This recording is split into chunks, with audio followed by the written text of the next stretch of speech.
Hi everybody, welcome to the astrology chat for July 21st, 2024.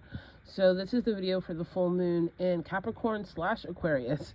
And I say slash because right after the full moon happens, there's a short void and then the moon carries his full moon energy into Aquarius.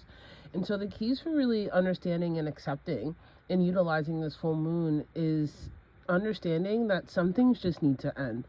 And this second full moon in Capricorn at the 29th degree is saying things are over, right? There's things from your past, there's people, places, and things, powers and principalities, energies that just no longer have space in your life.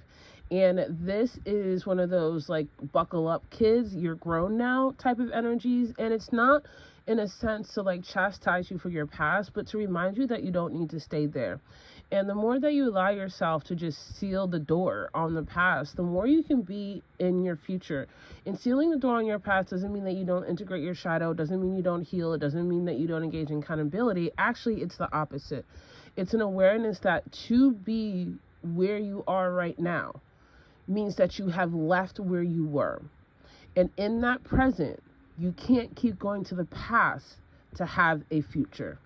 And so this awareness is what's triggering all of us in one way or another to change. And while, yes, it's falling in Capricorn, a Cancer axis, like the energy that I feel around this full moon affects your whole chart. It affects your whole being because it's really about growth and letting go.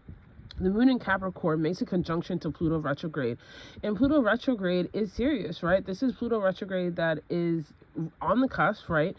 Currently on that line between Aquarius and Capricorn, and saying, you know, we're coming back into the past to wrap things up because it's going to be time for the future. Actually, the future is right now.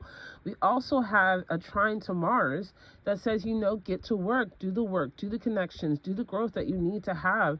A sextile to Neptune retrograde that also says, you know, get back to your core, take back your power, take back your life force, take back your chi, call your true self back to you, and leave the dead with the dead. Don't go back, right? We also have Mars in a trine to Pluto retrograde and a sextile to Neptune retrograde. So there's all about these awareness triggering action.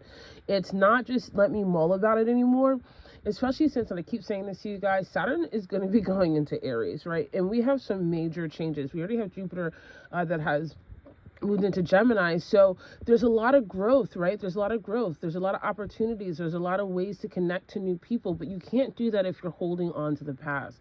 So you need to make room in your mind, in your body, in your spirit, in your physical place for who you are becoming. And then the moon goes void, as I said, for a short period, then moves into Aquarius and carries all of this energy into Aquarius. So notice that there's a completion of the past and then a fullness on the future. About not letting your past dictate how your future is going to look. Not letting delays and setbacks and old energies and old things hook you in from not moving forward. So call it DOA and keep it moving. You've got a future to build, and it's not in your past. I love you guys so much, and I'll see you tomorrow.